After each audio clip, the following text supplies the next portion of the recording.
Sorry, technical difficulties. Okay. We'll wait for those people to get back in. What'd you do? Put that in the chat? Yeah. Why? Oh, I don't know how that works because it might be stuck on that video.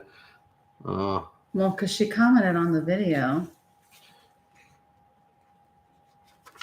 So we couldn't see it because our connection was bad. Makeout session? It's recording.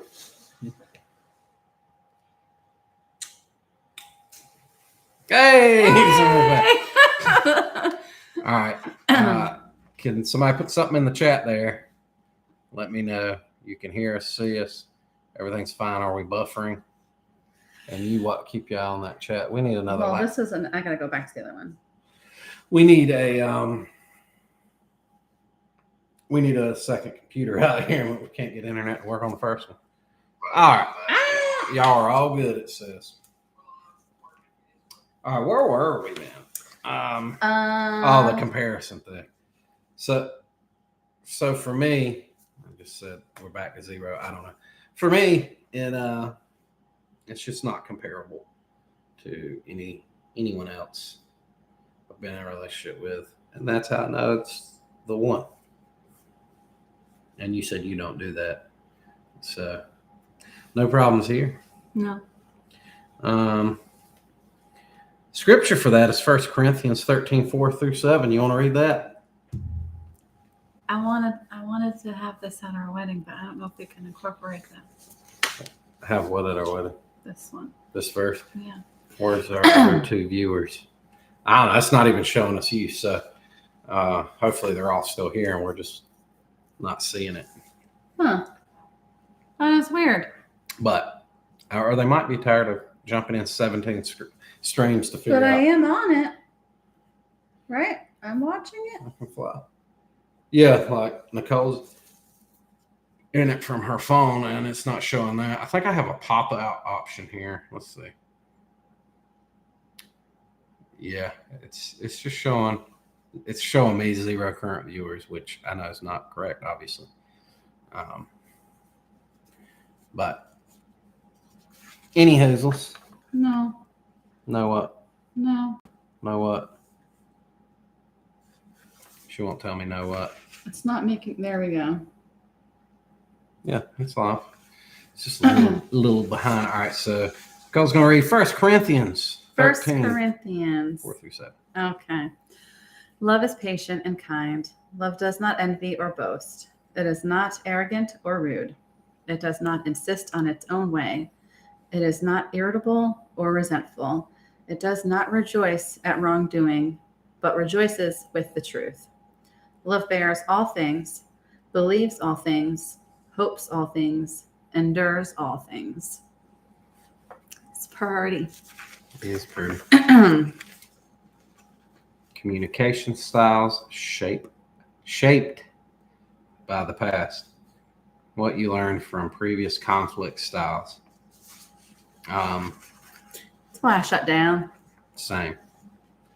Yeah, I mean, again, I guess our biggest trauma is anger, yelling, all that. And so when that comes at me, like my whole head spins. I know, like, even times you've just been sleepy and you're just kind of shorter with me because you're tired or whatever, and you go to sleep. I'll lay there 12 hours, like, what I do? Yeah, you think I'm mad at you. Yeah. And I'm like, and he'll say the next day, you were mad at me last night. I'm like, I wasn't mad at you. I was just tired. It's mean to call at night, I'll tell you. I need my sleep. I'm like a princess. Gosh. You learn from this previous conflict. So yeah, the shutting down, and really the biggest thing I learned is what we talked about. I've learned what I don't want, which is to figure out what my style is for conflict. I don't want conflict. I want peace, happiness. You're not going to get through life without some sort of disagreement. But I can tell you this: we've been together a while now. We're closing in on 10 months. closing in on a year, and we haven't had to have a conflict stop. We don't come at each other. I'm sure there's times you have wanted to come at me. I'm sure there's times, maybe not come at me, but like, Right. That sounds aggressive. like you, I'm sure there's times you're like, oh, it's something I've done or said or haven't done or whatever. And there's times like that I've had, but Like the litter boxes. the litter boxes, which is a whole nother crazy thing. But it's, and yeah, like, well, I ain't naming stuff, but there's things that can irritate you. And, Like when I leave my Rapros, like if I leave this here tonight, she will, but she won't because I'll get it and take it. And yeah, there's things like that. And again, communication is key. Before, instead of letting something happen 4 times and then you're like, because I've had enough of this. You talk about it as soon as it comes to your mind. Hey, this is making me feel this a certain way. We need to talk about it. And then it keeps that thing small. It doesn't grow to some big crazy unhealthy thing. Healthy versus unhealthy patterns, and that is what that is. You need healthy patterns, communication, your relationship with God. If you're religious, if you're not, just you checking all your own boxes. Is everything going like you want it to? Is that how is that how you expected it to be? And if not, is that on you or is that on that other person? And if it's on that other person, then you come up with a way to have that conversation without a big blow up. Fear of repeating the same mistakes. How God offers new beginnings, but fear of repeating the same mistakes. That's a tough one for anybody because first off, you have to be willing to admit that you had mistakes. It's very easy to look at that past marriage or past relationship and be like, they were horrible. But things are 50-50. And you do have things in there that you could have done different. But as for me, like, I have zero fear. I can't say that. Like, I guess to get real, and I don't even think my ex would care that I share this, but like we got so distant with each other. Like it was different rooms. It was we just seen each other when we passed by, and that's where at different shifts. And so with that, I leaned into my work, and I would work 70 plus hours. Those kind of mistakes, they're easy to make and remake. You can work too much. We were talking about earlier with some of these guys, you can gain too much. You can do these things that get you away from that person, and you have the excuse of like, oh, well, we got to work, we got to make money, or I got to have my me time or whatever. And it's like you're killing your marriage or your relationship. And so I am conscious of that. I would never work 70 plus hours again. Where I work now, they could at 5 o'clock they could say, we really need somebody to stay, and as they're finishing that sentence, I would go by them. And it's not because I don't want to work. It's not a lazy thing. Granted, I don't enjoy my job, but for me, it's I've made that mistake. I'm not taking 1 minute from my kids. I got one off in college now that I lost a lot of time with from that job and from and then right after the end of that job, me and their mother was separated down there in a downward spiral, and me too, you know. So say all that to say, I will definitely always keep this in check so that there's not distance put between us. And I think distance between us would be very noticeable Yeah. as much time as we. I mean, even when she's quiet, I check her. Why are you so quiet today? What's going on? Talk to me. He does. If you're tired, cool. If there's something going on, let me know. Let's figure it out. You know. And how God offers new beginnings, which is 2 Corinthians 5:17. Therefore, if anyone is in Christ, he is a new creation. The old has passed away. Behold, the new one has come. We use that verse a lot when people get saved or baptized or whatever. But man, that's such a good verse for a new relationship. Like being so religious like I was prior to marriage and all that. Like it felt like we were just talking about with the relationship. I felt so distant from God. And man, I could really beat myself up over that. And I'm still not where I want to be, but he let me know that past is back there. That works with your relationship with God or your relationship with your new partner. But don't worry about the past. You're here now. Yeah. It's hard. It's easier said than done. Take the next one. Healing from the past before building the future. Steps toward healing. Pray for God to reveal unresolved wounds.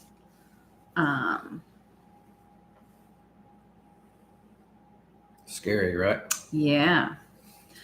Because he will if you pray for it. I mean, I did a lot of praying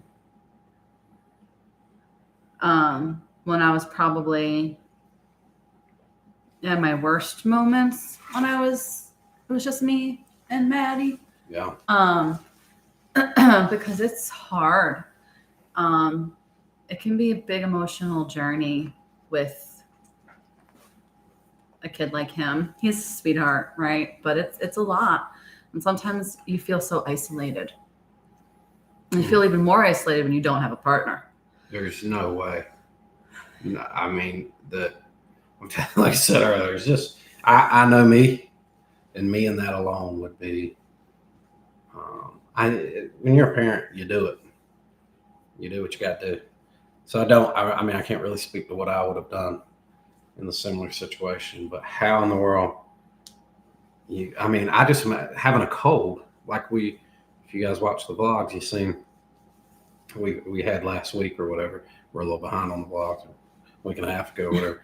We were really sick, and we're still kind of getting over it. And just imagine being alone. It's one of those sicks everybody gets where you can't even get out of bed, but he's got to be fed. He needs his meds. He needs these things to. It's not like, with Parker or Waylon, they got sick when they were little. You pull them in the bed, or because I guess in that case they'd have to be sick and I was sick. But you could check on them while being sick and get I'm good. Yeah. With Maddie, you have to be present nonstop while he's awake. You got to be, except for sometimes at night where he starts talking to us through the monitor. And we can't even pull him into our bed because we've got stairs. Well, we can carry him down here. Yeah. Or feeling strong enough. Sometimes we can just toss him from the. No. He'll land on the bed. We don't do that, by the way. We do not. But yeah, I mean, if you pray to God to reveal unresolved wounds, He's going to show that junk to you. Yeah, hell. So you got to prepare yourself, because that's not even a prayer that I've prayed. And maybe it's when I need to, but man. Like I would pray like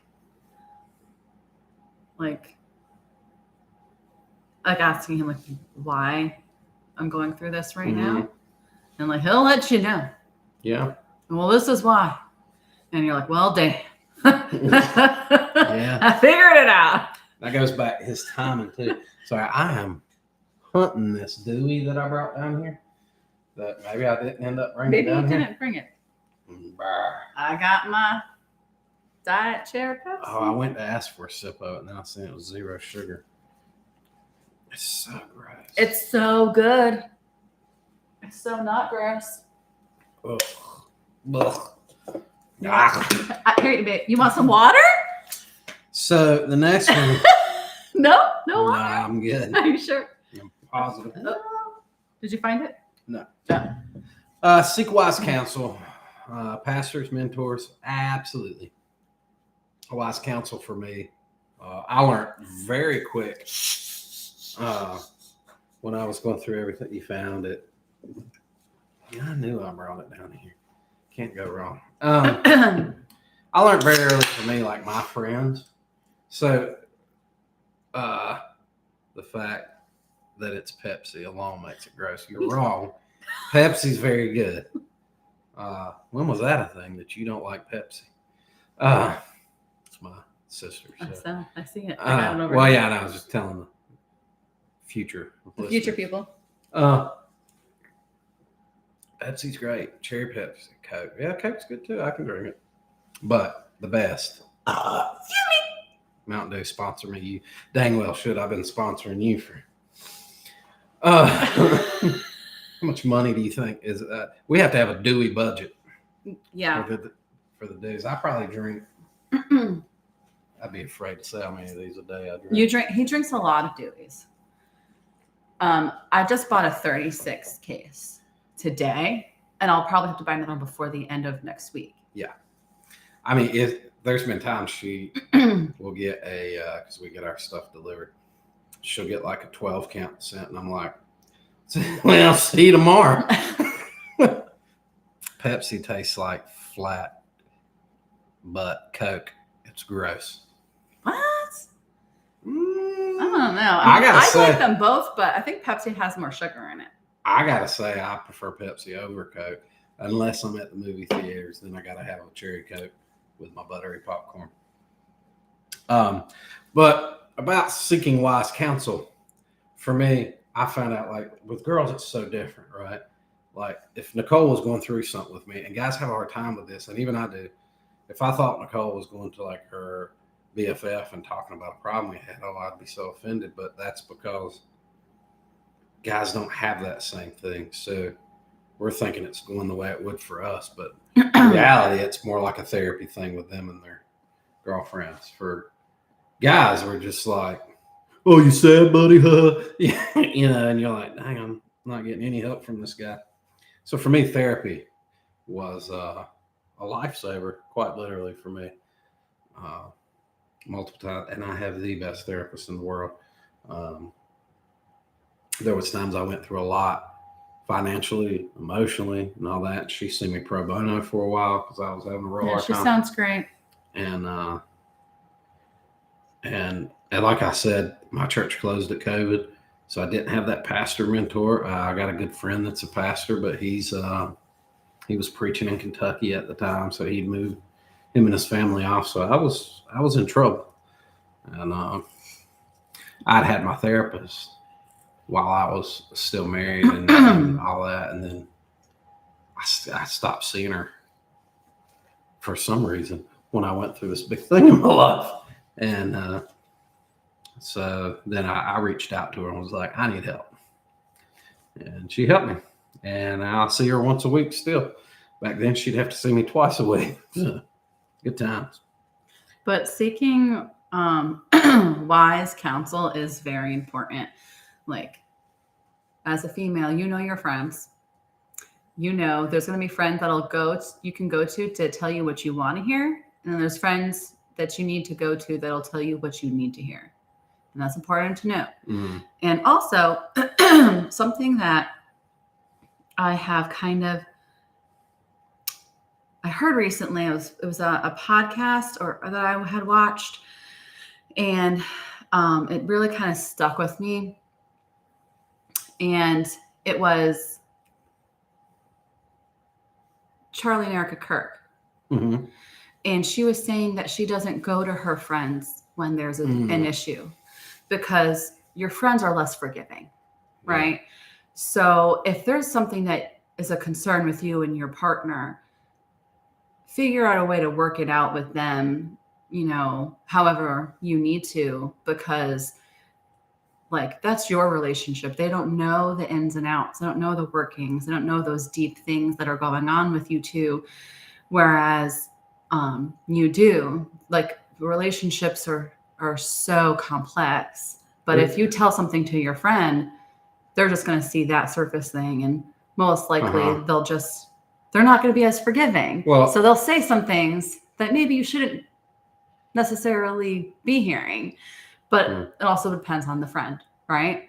Like I said, there's friends that'll tell you what you want to hear, and there's friends that'll tell you what you need to hear. So, well, if they're a friend at all, and 9 times out of 10, they're going to take your side because they don't know those inner workings. And your friendship's very different from your relationship. The relationship, they can love both of you, but they knew you or your significant other from jump. So that is their pal, their buddy, and that's whose side they're taking. And it's not their job to take a side.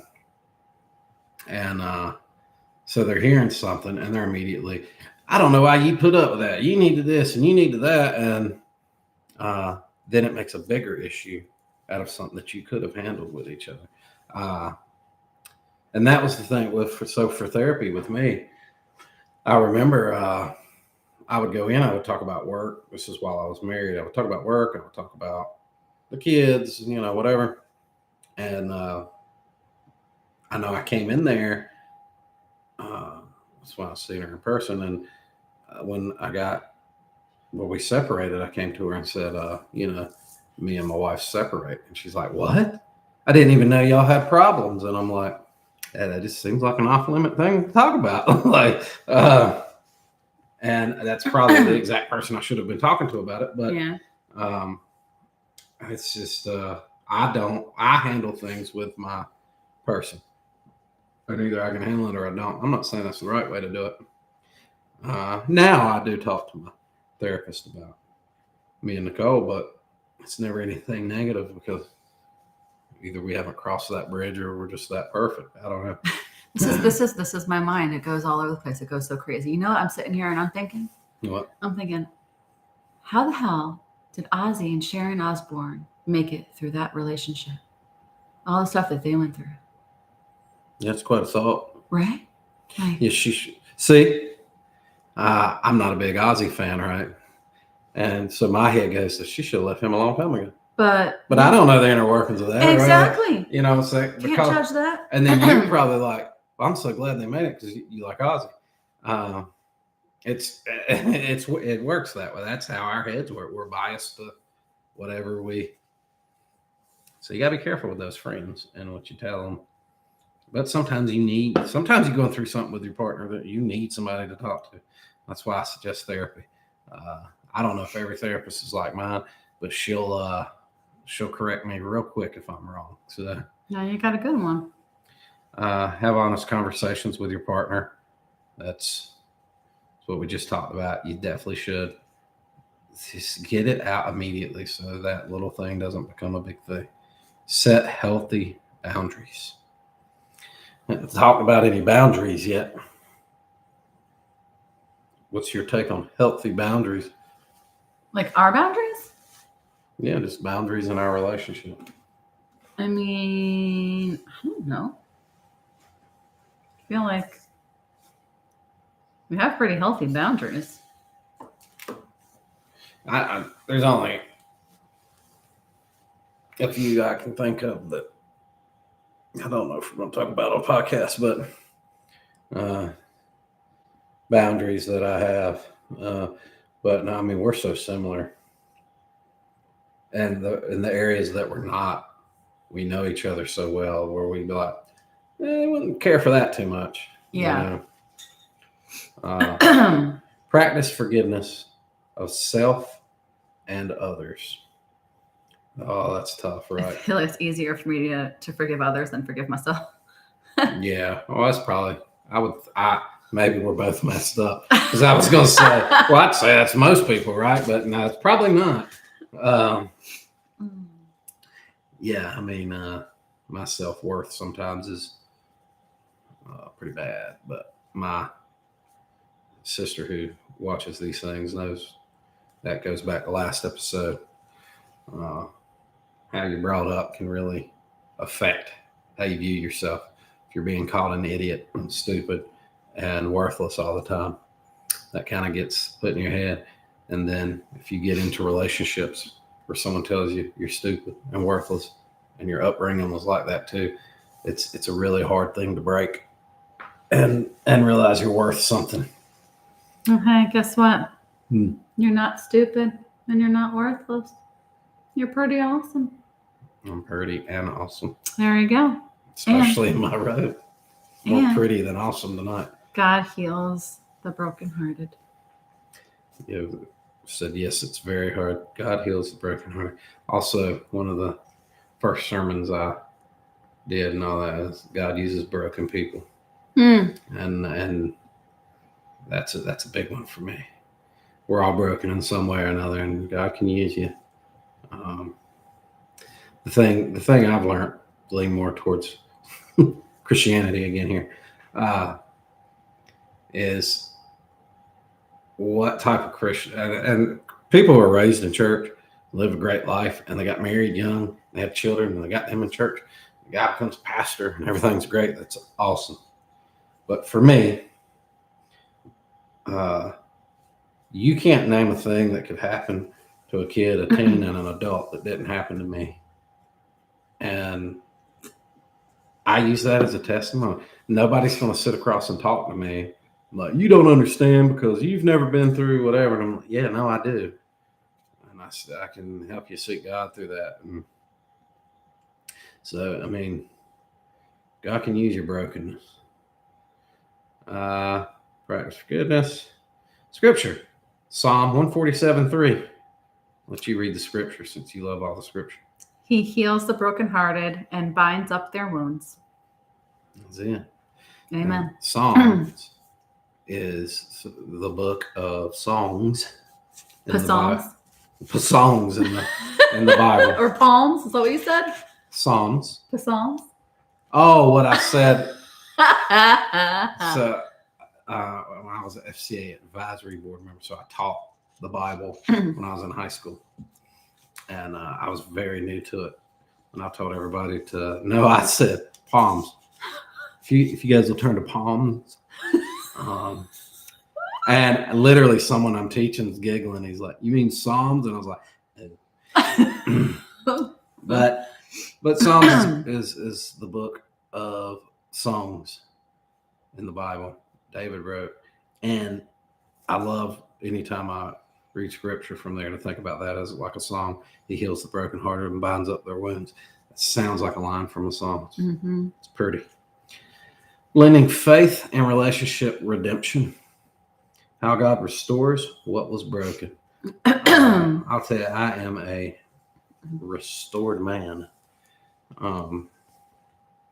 There's scar tissue, like we've been talking about. There's times where my nerves are a little tore up, I'm worried something's going to go bad, or that's not. I'm just, in my own head. But it never goes bad, and things are healed, and I'm restored, and you can only get in your own way when you get to that point. And so that's what I'm working on now, getting out of my way. Yeah.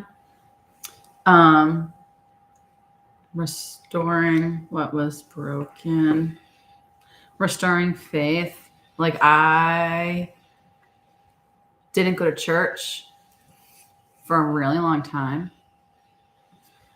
And that was a big thing for me, because even when we moved down here originally, me and my ex-husband, I was like, yeah, I kind of want to see if I could find a church nearby, and that just never happened.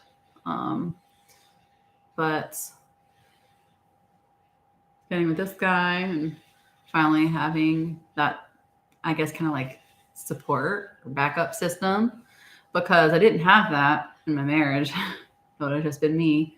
It's nice to have that. And that's how it was in my marriage. The first thing I went to college for was pastoral ministries. I was helping out at these churches. I got on the board at all these Nazarene churches. I've preached at them. I've taught at them. I've been a youth pastor, all that stuff. And that slowly, for whatever reason, I'm not blaming it on any particular thing, but that slowly got took from me. And that's when I started building those walls. Those walls was getting between me and my relationship with God too. So that was one of those boxes I needed to check to ever take a relationship serious, was I'd have to be in church. And What's that noise? I think it's the heater. The best version of me is the one in church, the one constantly with God on the mind. And I'm a different person without that. I think we all are. And the man that Nicole has fallen in love with is a man of faith. Even though his podcast lean a little too heavy or whatever. Just a little. That's I need that. But that's okay because you need it. And when I first started doing these things through AI, I didn't write that. AI would kick back all the scripture at me, and I'm like, well, that's God's talking to me. I gotta put more of this in here, and so I just did.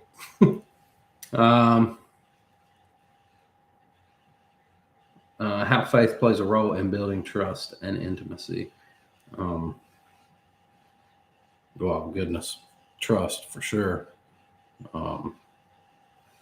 Me personally, everybody's different. The fact that Nicole is now Christian, has faith, and is saved. She's always been Christian, but now that she's saved and is following that faith, I have more trust in us and her and me and everything. I don't know how faith plays a role in intimacy. I just think of that scene from The Exorcist, and that's not what we're talking about here. Certainly not what we're talking about here. But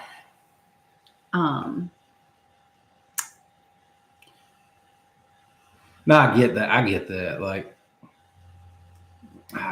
sometimes I'll say, I've said this a few times, like, I just wish I could meld into you. Like, it's it's just, this house isn't my home. Nicole is my home. So I've never had a more intimate partner with, you got me saying partner. I hate that word. But I've never had someone. He doesn't like it because it's a liberal term. No, I don't like it because it's typically a term that the gay community and stuff would use. Liberal term. And they would say partner. And with me wearing this robe. It fits really well, babe. Yeah. But no, like, I get that. Like, faith plays a big role in our closeness, I guess would be another word for that. Praying together as a couple, something that you always say we need to work on. And we definitely do. We do. But that's where a lot of faith comes in. You're kind of, you can build walls around that too. I've never dove into it mentally like I'm about to. But sometimes you got a wall built there too, where you're like, this is my relationship with God. I'm bringing somebody in on this, and Yeah. It's weird to pray with somebody else. I feel like anxious to do that. Like sometimes we'll pray before dinner, and I'm almost like, you do it way better than me because you just do it better. Sometimes the truth of that is probably that you're too scared to do it in front of me. Yeah. I'm not saying that that's the case, No, that makes sense. And yes, sometimes my nerves can get to me with that because, like I said, I've had those roles in churches. I can pray in front of, I can say, bow your head, we're going to pray, and there'll be 200 people sitting out there, and I pray. And it's something about when somebody's like, hey, can you come pray with me? It's one-on-one. It's like, ooh. It just, but you can't do it wrong. Like I said, it's like a conversation. That's a way to increase our intimacy. Yeah, it is. It's such a weird word. But your closeness, you can get closer by prayer. And by the way, if you're not religious, you can get closer by having that TV show you sit down and watch together, or having that puzzle you put together, having a thing you can do together. Yes, anything you can do together that brings that intimacy. But I suggest religion. But that's not for everybody. And that's what happens sometimes. Jesus is for everybody. Don't turn this into me preaching for 2 more hours. Let me tell you, God is for everybody. You just got to seek Him. Seeing each other as God's work in progress. I like that. God's still working on me, and sometimes you know that about yourself. Sometimes when you're getting upset at this partner, you got to say, God's still working on them, especially, obviously this is us, so we're blended.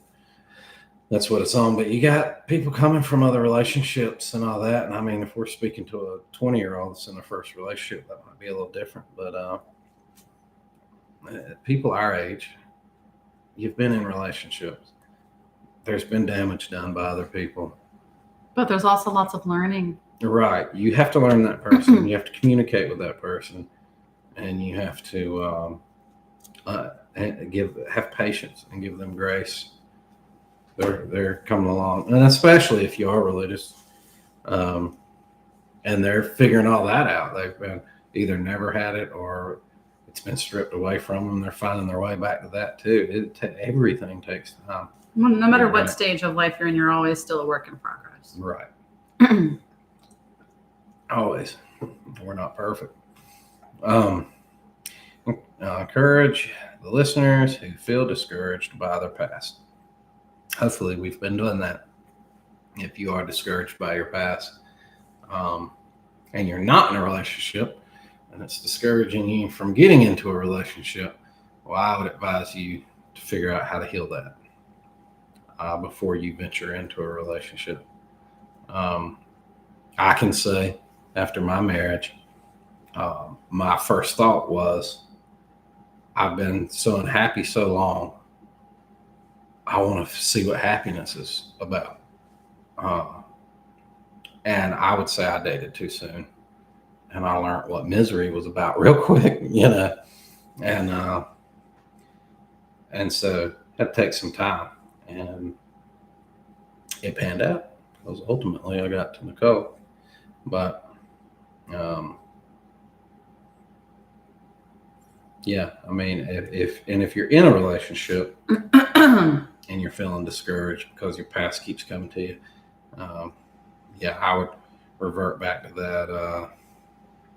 Find you somebody to talk to that can kick feedback to you, whether it be a therapist, pastor, friend, colleague, whatever, that you trust. Because sometimes, like I say, when I say stuff that I think is crazy to her, just hearing yourself say it, just getting it out can make you feel better. Yeah. How would you encourage? No, what do you have to say to the discouraged listeners about their past?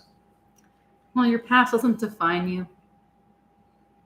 So just keep growing and learning and looking inward. And your past is just that. It's the past. Leave it there. Yeah. Sometimes that's hard and little things come up, but also when you go into a relationship, you're never healed. You're healing. Mm-hmm. So don't think you have to be perfect. Sometimes if I would have never gotten in another relationship, and you would have never gotten in another relationship, anytime we dated, anytime thing like that, we would still have that anxiety of, it's going to blow up, they're going to yell, they're going to whatever. Sometimes it takes that new relationship to get you out of that. So just know you're God's work in progress, or you are a work in progress. So like it takes time and patience. Mm-hmm. I like this. It says invite listeners to send questions for the next episode. I know we don't have a ton, but we may have future people to click on this and watch it. And we're going to do a little thing at the end of this where we ask each other questions that we wrote that we didn't let each other see. So we can add those listener questions in with that. I think that would be fun. And then, in the future, it doesn't have to be so topic heavy. We can just have a little more fun with it, get a little looser with it. I like loose.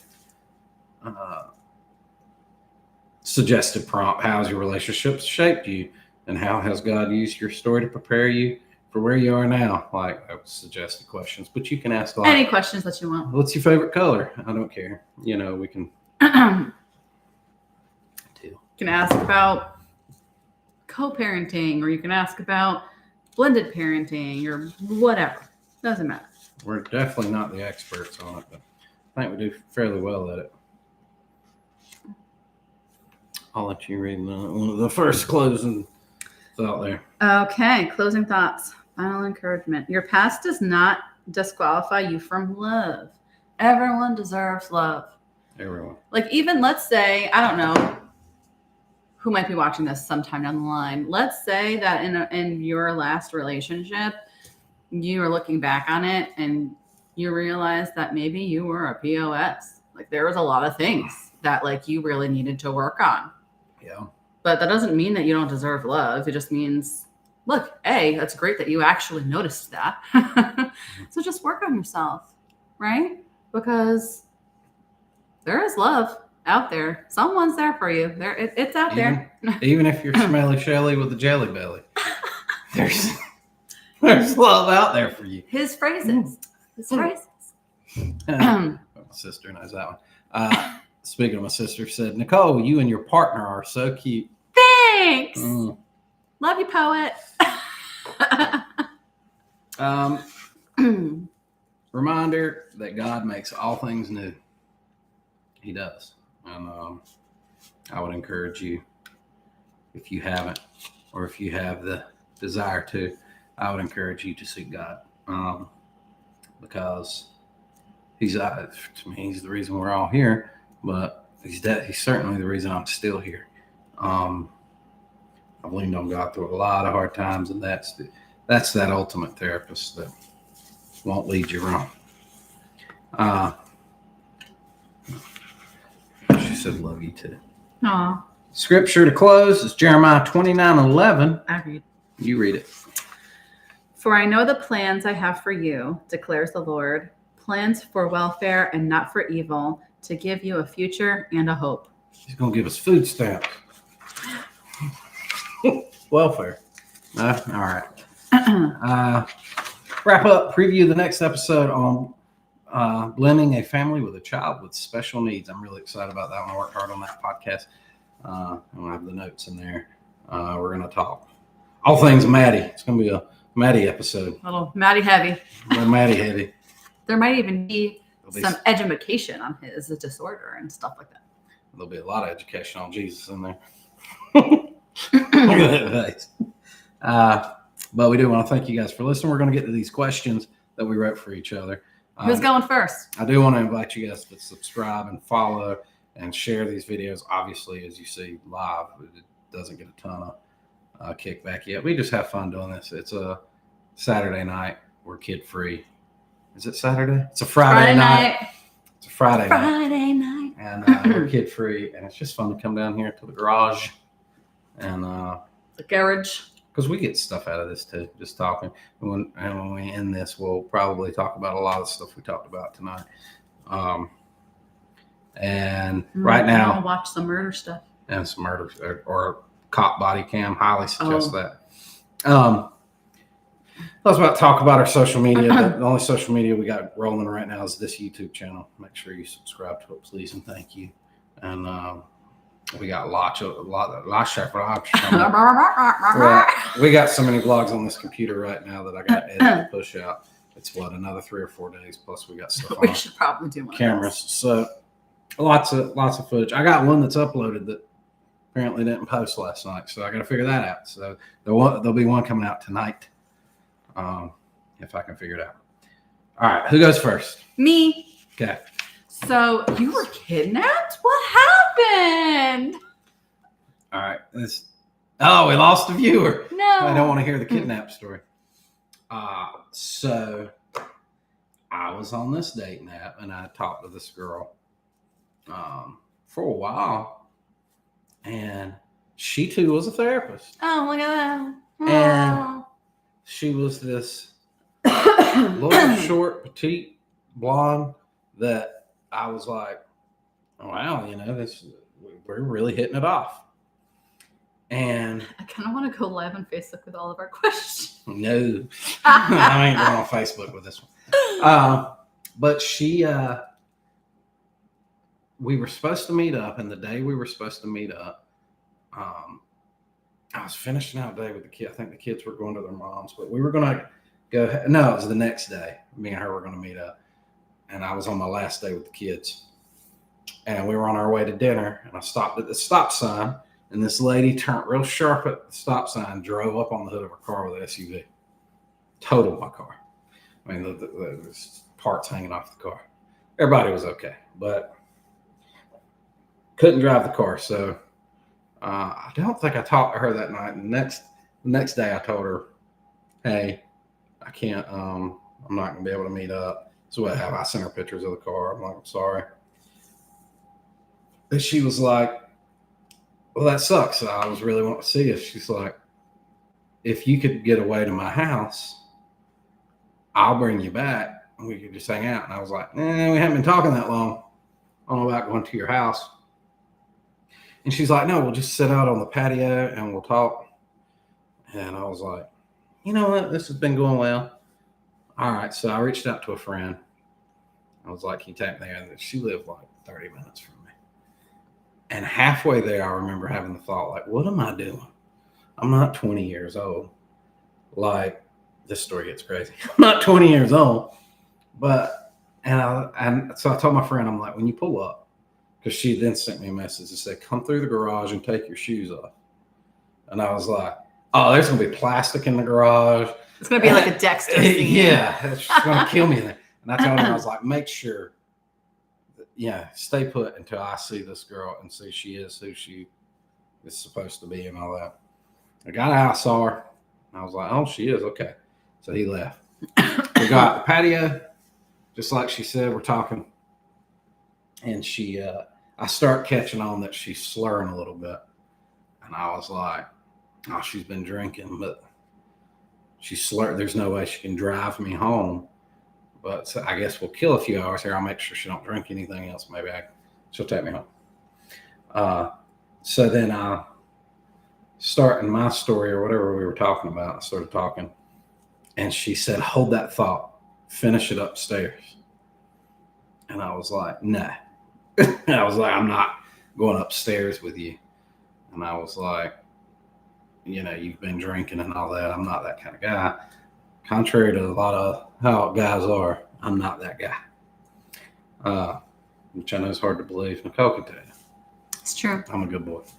But I'm not going to say I'm Mr. Perfect and innocent or whatever, but Chastity James. She was right. She was drunk. And that's not cool. So, and she like snapped. She's like, well, I'm not taking you home. And I was like, well, that's a problem. Because I'm going to need to go home at some point. And she just gets up, goes upstairs, and goes to bed. And so I went upstairs and I sat in this chair all night. Was this in her bedroom, right? This was in her bedroom. So it was like a cockholding chair. It was a what? Cockholding chair. Oh. Yeah, I don't know. But so I'm sitting there and I start dozing off. And then all of a sudden, a house alarm's going off. And I'm like, oh my God, this house alarm's going off. Did somebody break in? And it was dark when I made my way through there. So mind you, I'm 30 some years old. So I'm like, I didn't even see the layout of the house. I'm reaching for my pocket knife. I'm doing all I can. And so I get out there. I'm like, I got to investigate this. So Well, no, first off, I went over to her and I'm like, hey, your alarm's going off. She was unconscious. I literally grabbed her by the arms and picked her up and let go. She just bounced. And she did not wake up. And she had this cup by the bed and I smelled it. And I was like, oh. So she'd been drinking. And I don't know what she took, but she had to take something too. And mind you, she's a therapist. She's a big, nice house. Yeah, no, us therapists, we have our issues. This one definitely We're not does. perfect. Well, this is far beyond perfect. But so anyway, We're not okay. I go out there and I find that it's a what you call it, like a faulty smoke detector. It's not like a house alarm. Nobody's broke in, but it's different from anyone. It's not like the little white thing on the wall. It was like this box thing. So I'm Googling, how do I stop this thing? And I figure it out, turn it off, IT guy, you know. And as I do, I hear someone in the house. And I'm like, oh no. And then as I keep listening, I realize it's kids. Her children were in the home the entire time I was there, and she never said that. So she was blackout drunk and on something with a stranger in the house with her children. Then I'm really freaking out. I'm like, oh man. I was like, this woman's crazy. So I go back to the chair, I fall back asleep, and it's like 4 a.m. She wakes me up, and I stare, and she's over me. And she's like, you need to eat. And I was like, no, I'm good. And she was holding a bag of Flaming Hot Cheetos, a bag of Skittles that was in a Ziploc bag. And she's like, no, you need to eat something. And I was like, it's 4 a.m. I don't want nothing to eat. And she said it again. And I knew then, like, I'm in danger. So I snapped. And I was like, you're going to keep on with this till I cave your face in and get away from me. You're scaring me. Go away. And she went. Somehow I managed to doze back off in this chair. And it was like really early. Sun came up. She wakes me up and she's like, come on. I'm going to take you home. And I was like, thank you, God. And I'm going downstairs and she's like, I got a milkshake in the car for you. And I was like, it's like 7, 8 a.m. I don't want a milkshake. And then when I get in there, it's a homemade milkshake, like out of her like she made it. And I'm like, there is no shot in Hades I'm drinking this milkshake. And so the whole way back, I would like put the straw on my lips, but I wouldn't drink it. And I'm, you know. And she gets me home, I'm tearing the yard up to get in the house. And then a little later, she texted me. And I mean, you guys have seen the vlogs and you see me here, and most people watching know what I look like. She texted me and said that I was too skinny. That's the best part. And I said, that is something that I've never had anyone say to me. And she's like, you're too skinny. I like my men to be. And keep in mind, she's like a little petite girl. And she's like, I like my men to be like 350 pounds. And I was like, I have some phenomenal news for you. There's a lot of 350-pound fellas on these dating apps that would love the opportunity to take you out. So I'm going to sit this one out. And she literally told me if I would gain the weight to be up to 350 pounds, that she would take care of me. I wouldn't have to work. I wouldn't have to nothing. Like, she was begging me to be 350 pounds. And I'm like, block, kill, cancel, set on fire, get me away from this. I don't know if Pat's still watching. I gave her your number. I did. So that's the time I got kidnapped. She wouldn't let me go home. She wouldn't take me home. I've had many people ask, I know this is going to be the question everyone asks, why didn't I get an Uber? I didn't have money for an Uber at that point, and my car had just got crunched. All right, that poet, are you still in, and did you get all that? Was it phenomenal? Was it the story you were hoping for? I did not eat the Flaming Hot Cheetos. Okay. That was it. First question I have is, what is one thing you have learned about me since moving in together? I have learned. That's a fair point. I would walk forever home. Should have. I have learned that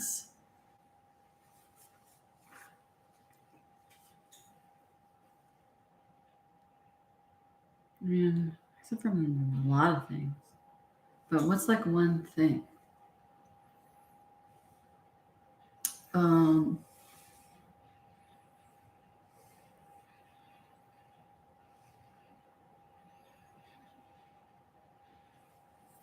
knew when we did these questions that you have to have like so much time to think about something. I'm really bad at this kind of stuff, thinking on the fly. I think it's like the ADHD thing. My brain just wants to do all the things. It's hard to just focus on the one thing. I would watch this when we used to do the Parrot app. Mm.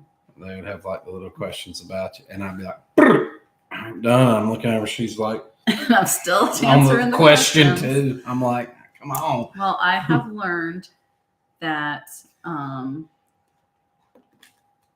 you do not like to do litter boxes. It's so okay. Let's talk litter boxes. You are the one that has 3 cats. Okay, you have one. Yeah. So let's talk litter boxes. I'm no more not doing litter boxes than you are. To be fair, for the past couple of weeks, that's been true. Right. But there have been many a times when I'm doing the litter boxes and I don't touch the big one because that one's gross. Mm-hmm. And I'm just like, all right. And there's been many a times that I've done those too in that bed. Which is great. And I do the one outside in the kitchen. You say what? And then I do the one in the kitchen. Right. And sometimes there's been times where you haven't done that one when I've done the other two. I think anytime you do that one, those ones, I do the one in the kitchen. There has been times where you didn't do them. Mm-hmm. Maybe because I did it the day before. I don't speak without knowing. I do the one in the kitchen. Anytime we're doing the litter boxes, we're usually doing them. I have been asked by you, I know on 2 occasions when I've done those 2, did you get that one out there? And I said no. And then that one out there doesn't get done. Well, I do that one. That's like my one. I always do that one. Except for those 2 times I just listed, and then it was days later with it.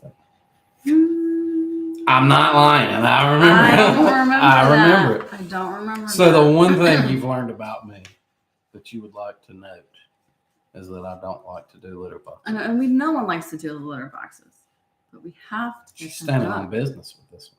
We have to get them done. Right. And let's see what else I have. I'm willing to do it anytime you are. Okay, good. We're doing them after tonight. After tonight. After this. Tonight. After tonight. We're doing them tonight. After this. You heard it here first. We're doing them tonight. And you will find any place to hang your hat. Okay. Let me rephrase this question.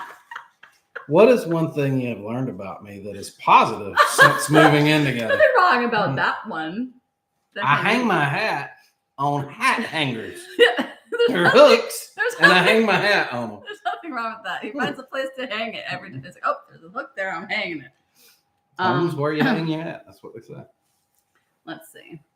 But positive things I've learned about you since we've moved in together.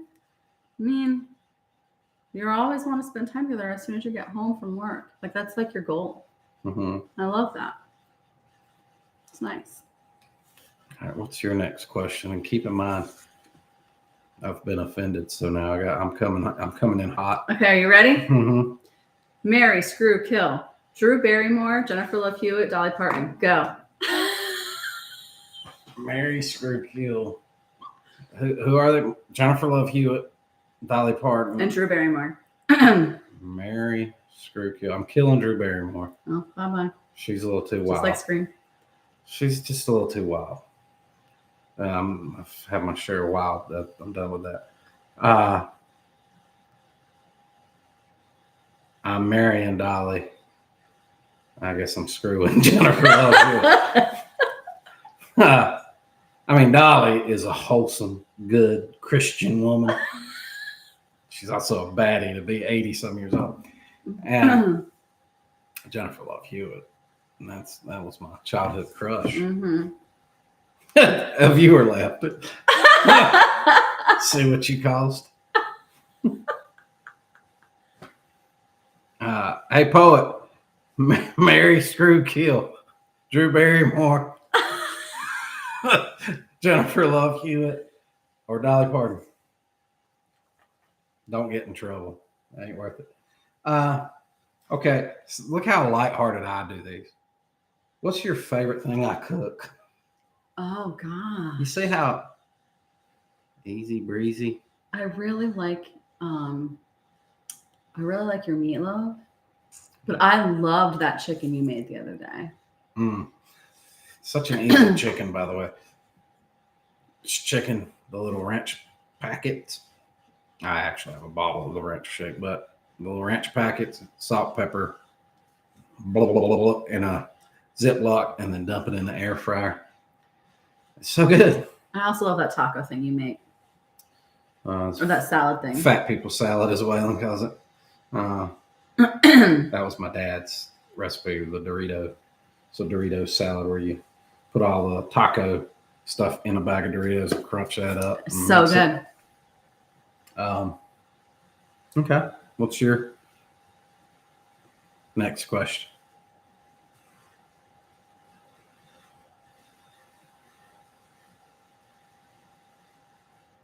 Okay.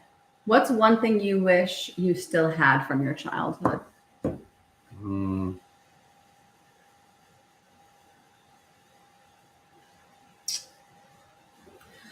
There's a lot of things.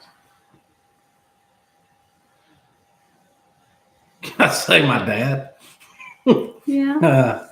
No, I mean, like, materialistic thing from my childhood. I mean, I wish I still, little things, like I wish I still had my Nintendo.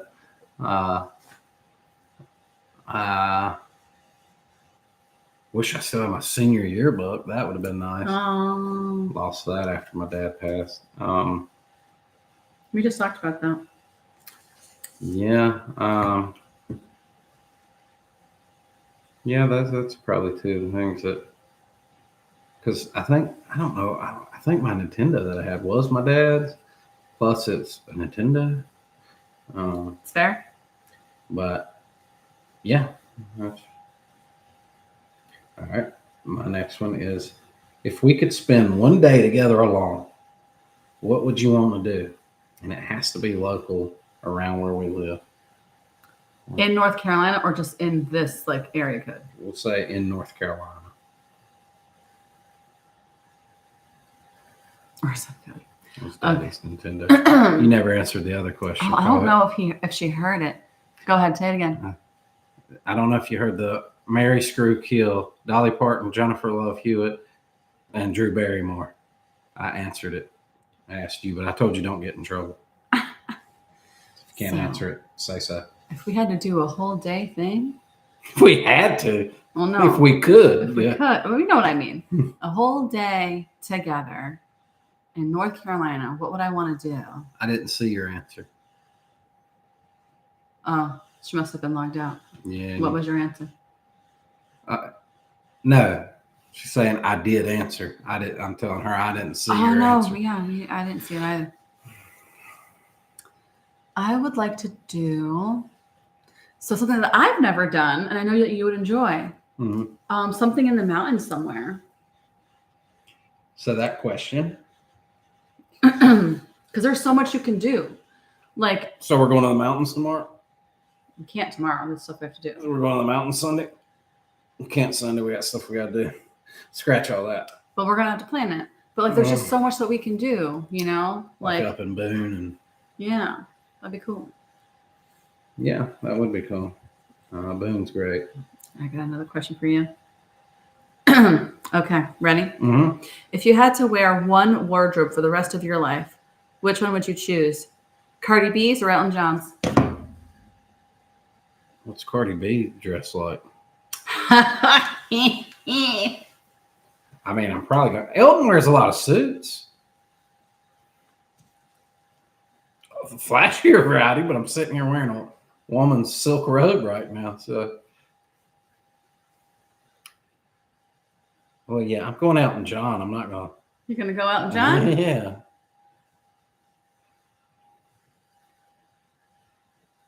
Elton John's wardrobe. If I could select through his wardrobe, I mean, he has some, yeah, he wears suits. some flashy stuff. Well, there. yeah. Early Elton John. If I'm in his closet and Early Elton John. early Elton John suit, he wore like a leisure suit. He's got a pink coat there. There's a track suit. Look at that. Yeah, I remember that. That's from the Rocket Man. Look at that. Yeah. I mean, It's a lot. I mean, it's I would rather wear that than Cardi B's outfit. Elton John would wear this. Goodbye, Norma Jean. Don't you know?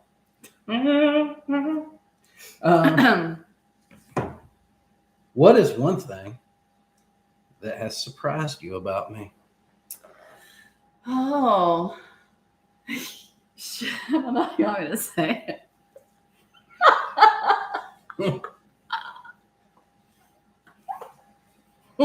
You're ridiculous. What is one other thing that has surprised you about me? Still didn't see your answer. I don't know what's happening in this chat.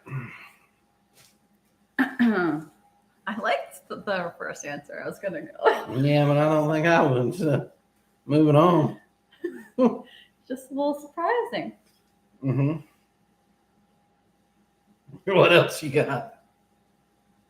So the people can actually hear something. You're not so vanilla. Unalive Jennifer Love Hewitt? Mary Dolly, right? She's just wholesome and sweet and screw. Yeah, you would screw the crazy. I don't think you guys was getting it because I used the K word. Oh, so that's why I see unalive. Gotcha. You probably should have said that. Huh? Unalive. Oh well. Yeah. But I gave my answer. Well, they didn't hear an answer. What's one wholesome thing that surprised you about me? Why does it have to be wholesome? Why can't I just talk about how you're not really vanilla? Let's see. Wholesome thing. He really is an animal person. It's so cute. He talks about how much he hates the cat, but he loves these cats. He does. And their litter boxes that you don't clean no more than I do. Do this. Yeah. And the dog. Oh my God, I hate him. If you do, you say that he loves that dog. I don't hate him, right? Okay. Love should the see dog. how I love much all. I love all Scrunch up dogs. little face and give some little kisses and ask him for kisses. It's really cute. I love dogs in general, and that dog loves me. And it's hard to not love something that loves you, but he's such a handful. He's so much to deal with, and I definitely only have him up to this point because of Parker. Now I might keep him a little bit because of me. Like Parker's like, you can get rid of him. I'm probably like, well, I've had him this long, but He loves that dog. he's probably gonna live 20 years. Oh, is it my turn? It's your turn. I'm an animal lover, turns out. I did have an extra question now, so I'm technically on my last one, right? How many do you have left? Just one. Okay, so which one am I going with? Well, yeah, you can read whatever you got. Oh, that was Cardi B or Elton John. Yeah, you're going with 5. Because I answered the Cardi B one. Well, I still have one more that I skipped over before. Oh, well, you can go back to that one after I read my next one. I don't know if Would you rather never be able to scratch an itch or never be able to pop a pimple? Pop a pimple. That quick? Pimple will heal on its own, even though it can be gross. But scratching an itch, and I love to be scratched.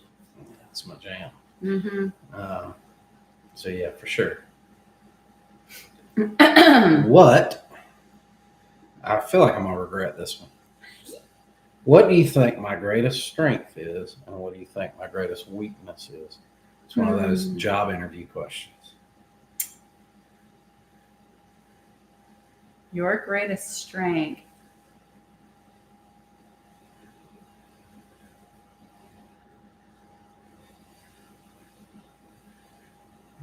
Mm-hmm. I think about Your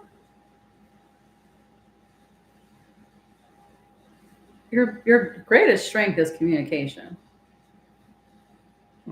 I mean, I would also say your faith in God, but communication is really, really big. It's huge. Mm. I would say your weakness is your kids. What do you mean? Because when it comes to them, which makes sense for like any parent, like they're your weak spot. Like things are really hard for you when it comes to them. Like when they're not around, it really sucks. Yeah. But And that's not. You could have a dollar in the bank account, and you'll make sure that you use that for them if you have to. Yeah, that dollar would go to them before it would go to me. I don't know if that's a weakness.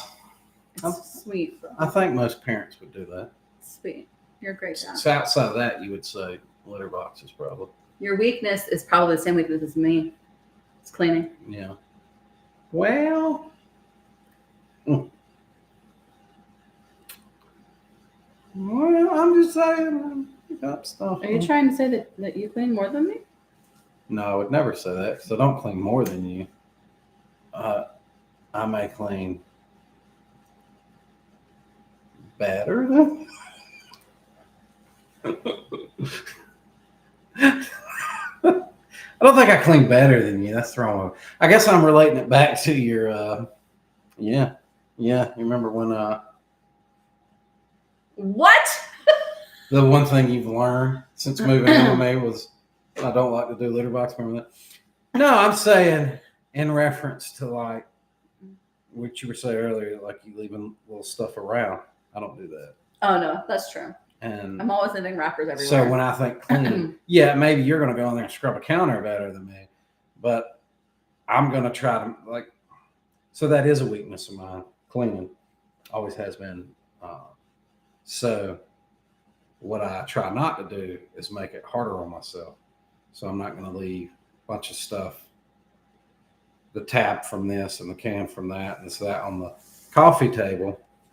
And then when I go to clean later, I got all this cleaning to do plus the you used stuff to be really well at cleaning when you guys were kids.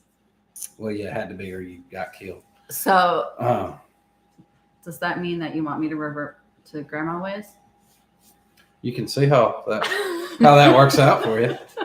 That goes back to my I know what I want and what I don't want.